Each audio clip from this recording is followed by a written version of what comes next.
नमस्कार, मैं अनुज सिंह विद्रोही, राष्ट्रीय अध्यक्ष मंडल आर्मी। साथियों, जैसा कि आप देख रहे हैं, पूरे प्रदेश के अंदर मुख्यमंत्री योगी आदित्यनाथ जी के सजाती ठाकुरों का आतंक है और पूरा प्रदेश उनके आतंक से त्राहिमाम कर रहा है।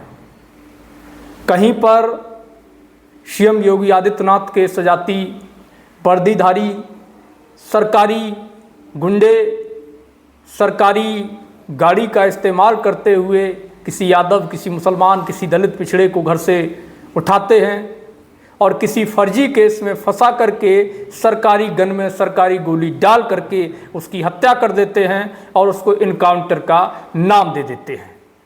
यह पूरे प्रदेश में लगातार चल रहा है। कहीं पर सीएम योगी आदित्यनाथ के सजाती पिछड़ों के घर पर समूह बनाकर, झुंड बना करके, गैंग बना करके धारदार हथियारों से हमला करके पूरे के पूरे परिवार को जान से मारने की कोशिश करते हैं, तो कहीं पर सीएम योगी आदित्यनाथ की सजाती किसी दलित को गोली से भून देते हैं या कहीं पर उनको जिंदा जलाने का, पिछड़ों को जिंदा जलाने की कोशिश करते हैं। ये लगातार पूरे प्रदेश के अंदर सीएम योगी आदित्यनाथ की सरकारी जाति के और सरकारी वर्दीधारी गुंडों का आतंक जो है आपको देखने को मिल रहा होगा। और ये आतंक इसलिए देखने को मिल रहा है क्योंकि हम दलित पिछड़े जो है वो संगठित नहीं हैं, सड़कों पर नहीं उतर रहे हैं, इनका सड़कों पर उतर के प्रतिकार नहीं कर रहे हैं। हमने 17 सितंबर बंद का कुछ साथियों के कहने पर, जो समाज के लोगों ने 17 सितंबर बंद का आह्वान दिया, हमने उसको आगे बढ़ाया, तो कुछ लोग इसमें अपनी अपनी राजनीति खेलने लगे। साथियों, मैं बड़ा स्पष्ट कहना चाहता हूं कि 17 सितंबर का बंद यदि सफल होता है तो ये समाज की जीत होगी और विफल होता है तो इसमें मेरे नाम से कोई नुकसान नहीं होने वाला है, ना ही मेरा किसी तरीके से मेरे ऊपर कोई ये होगा कि भाई बंद का आह्वान किया और बंद नहीं कर पाए, क्योंकि लड़ाई समाज की है। समाज जब साथ देगा तभी जाकर के संभव होगा। और ये मेरी लड़ाई नहीं है और मैंने इसको स्पेशली कॉल नहीं किया है, ये समाज के कुछ लोगों के द्वारा मुझसे कहा गया कि इस तरीके की कॉल होनी चाहिए। हमने मना किया कि इस तरीके की कॉल हम करेंगे तो हमारा समाज, हम जानते हैं किस तरीके का है, वो नहीं आएगा, वो अपने अपने झंडा बनर लेके घूमेगा इधर उधर अलग अलग। तो साथियों, मैं ये कहना चाहता हूं कि झंडा बैनर अपना अपना रखिए, कोई दिक्कत नहीं है। आपकी जहां क्षमता है वहां 17 सितंबर को सड़कों पर उतरिए और सबसे पहले अभी जो है कॉल दीजिए अपने संगठन के नाम से, ऑर्गेनाइज होइए और डटकर विरोध करिए। अब हम बात करते हैं घटनाओं की। एक घटना जो बहुत ज़्यादा चर्चित है मंगेश यादव की, उसके विषय में हम आप सभी जान रहे हैं, पूरा देश जान रहा है। लेकिन और भी इस बीच में कई घटनाएं हुई हैं जिनका जिक्र शायद आपने ना सुना हो, शायद वो आप तक ना पहुंची हो।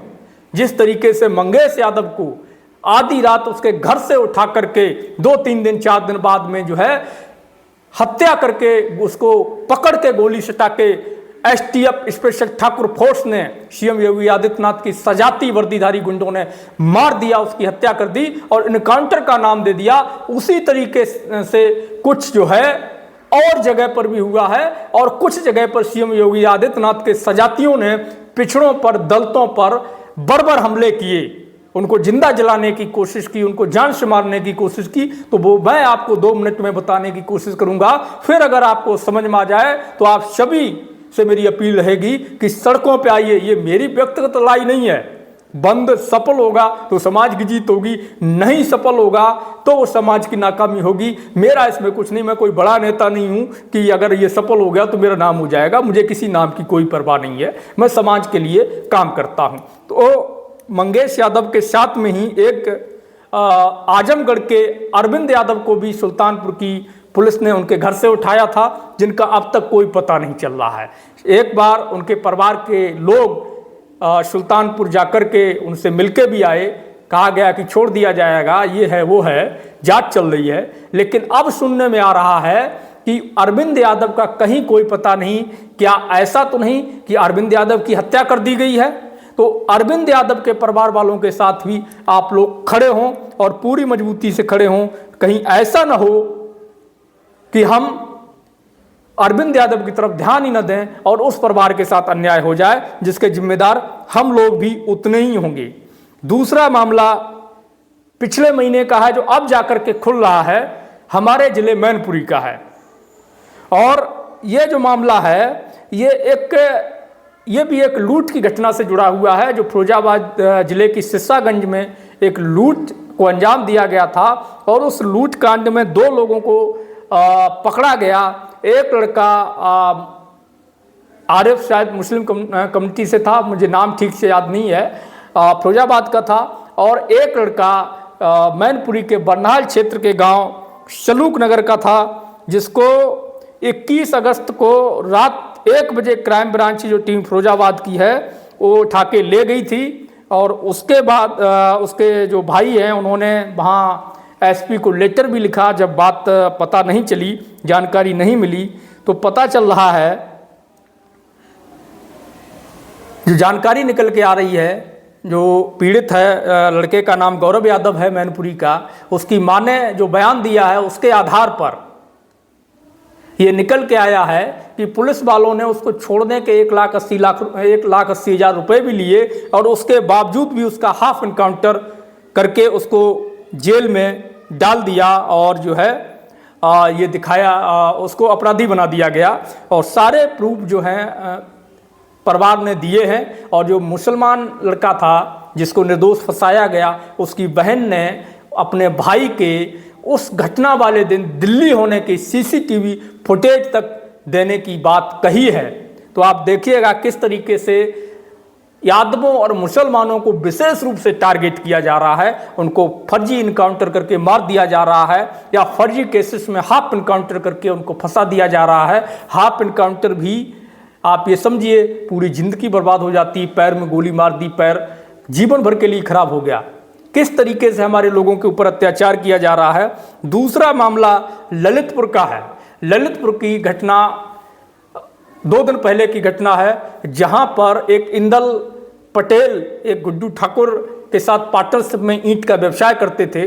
और होता कुछ ऐसा है कि उस व्यवसाय में लाभ होता है तो गुड्डू ठाकुर वो ईंटों को बेच देता है, जिसकी जो मुनाफा हुआ उस मुनाफे की बंटवारे को लेकर के अपना हिस्सा जब इंदल पटेल मांगते हैं तो गुड्डू ठाकुर अपने कुछ दबंग साथियों के साथ रात में जाकर के इंदल पटेल के ऊपर डीजल डाल करके आग लगा देता है, उनके ट्रैक्टर और घर को में तोड़फोड़ करता है।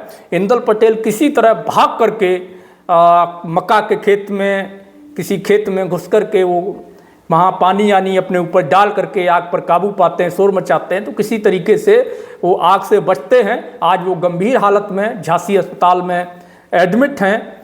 उसके बावजूद जब परिजन थाने में एफआईआर लिखाने जाते हैं तो प्रशासन उनकी एफआईआर नहीं लिखता है। जब एसपी से मिलते हैं, जब एसपी आदेश देता है तब गुड्डू ठाकुर के खिलाफ एफआईआर लिखी जाती है। अब सवाल ये है, क्या जिस तरीके से दलित पिछड़ों के किसी अपराध में संलिप्त होने पर उनके घर पर बुलडोजर चला दिया जाता है, उनका इनकाउंटर कर दिया जाता है, क्या उसी तरीके से गुड्डू ठाकुर का इनकाउंटर किया जाएगा, गुड्डू ठाकुर के घर पे बुलडोजर चलाया जाएगा, उसके अन्य साथियों की संपत्ति को बुलडोज किया जाएगा? हालांकि मैं बुलडोजर तंत्र के पक्ष में कतई नहीं हूं, मैं इनकाउंटर के पक्ष में कतई नहीं हूं, लेकिन ये प्रक्रिया हमारे लोगों पर लागू की जा रही है। हमारे निर्दोष लोगों को, हमारे किसी छोटे छोटे केस में इन्वॉल्व लोगों के भी घर को बुलडोज कर दिया जा रहा है, उनका इनकाउंटर कर दिया जा रहा है। तो ये सवाल पूछना लाजमी है कि क्या ये जो कानून है, ये जो नियम है, केवल दलित पिछड़ों, यादवों, मुसलमानों, कोरी कुर्मियों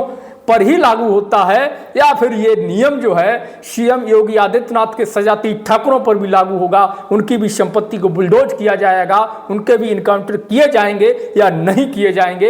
इसलिए मैं ये सवाल कर रहा हूं। और इसके बाद यहीं तक मामला नहीं रुकता है। एक घटना 31 अगस्त की है, जहां मथुरा के अंदर गोवर्धन थाना क्षेत्र में जमुनावती एक गांव है, जिसमें एक सैनी परिवार है।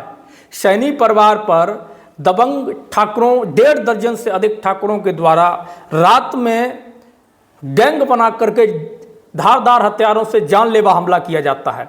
परिवार के आधा दर्जन से अधिक सदस्य गंभीर रूप से घायल हैं। एक बच्चा जो बताया जा रहा है परिवार का सदस्य, वो बेहद गंभीर है, आईसीयू में एडमिट है, अपनी जिंदगी की जंग लड़ रहा है। और उस केस में भी प्रशासन ने अभी तक कोई कार्रवाई नहीं की। आप सोचिएगा कि अगर यहां पर हमलावर सैनी परिवार होता और पीड़ित ठाकुर परिवार होता तो क्या होता।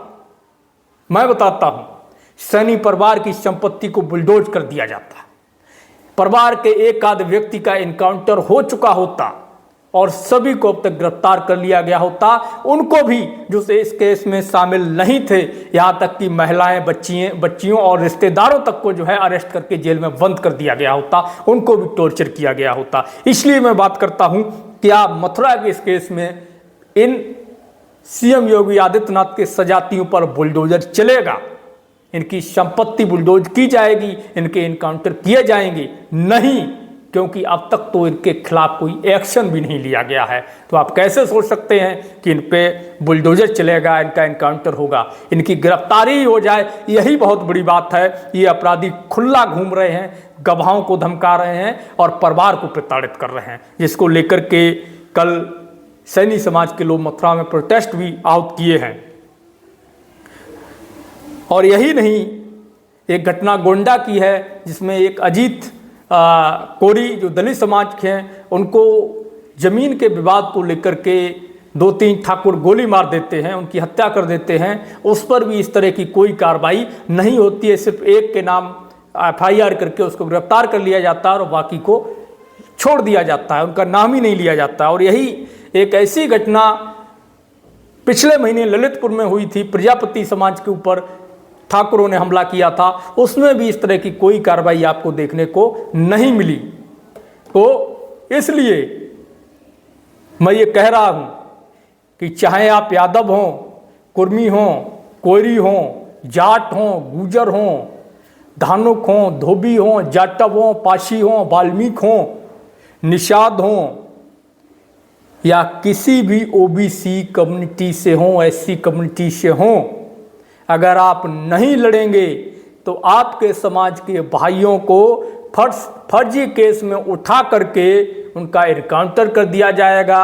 आपकी समाज के किसी बच्चे के छोटे से छोटे अपराध पर उसकी संपत्ति को बुलडोज कर दिया जाएगा और सीएम योगी आदित्यनाथ की सजातीय सरकारी वर्दीधारी गुंडे आपके सर पे तांडव करेंगे। और इतना ही नहीं, सीएम योगी आदित्यनाथ के सजाती सत्ता संरक्षित जो गुंडे हैं वो इसी तरीके से कहीं किसी इंदल पटेल को डीजल डाल करके जिंदा जलाएंगे, तो कहीं किसी अभिमन्यु सैनी के परिवार पर उसे जान से मारने के लिए आधी रात को हमला करेंगे, तो कहीं किसी ललितपुर के ही प्रजापति भाई के ऊपर हमला करके उसको जान से मारेंगे।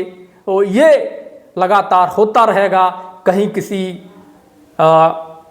अजीत कोरी की गोली मार करके हत्या कर दी जाएगी। तो ये सब यूं ही लगातार चलता रहेगा अगर आप अपनी संगठित शक्ति के साथ, संगठित ताकत के साथ इनका प्रतिकार नहीं करेंगे, जब तक आप सड़कों पर नहीं उतरेंगे। तो मेरी ये अपील है कि अगर अभी भी आपको समझ में आ गया हो, ये मेरा स्पेशल बंद नहीं है, अगर आप नहीं आएंगे, आप नहीं करेंगे, विफल हो जाएगा, तो उससे मेरा कोई भी व्यक्तिगत नुकसान कहीं पर भी नहीं है और सफल होने पर भी मेरा कोई भी व्यक्तिगत लाभ कहीं पर भी नहीं है। यह समाज की लड़ाई है।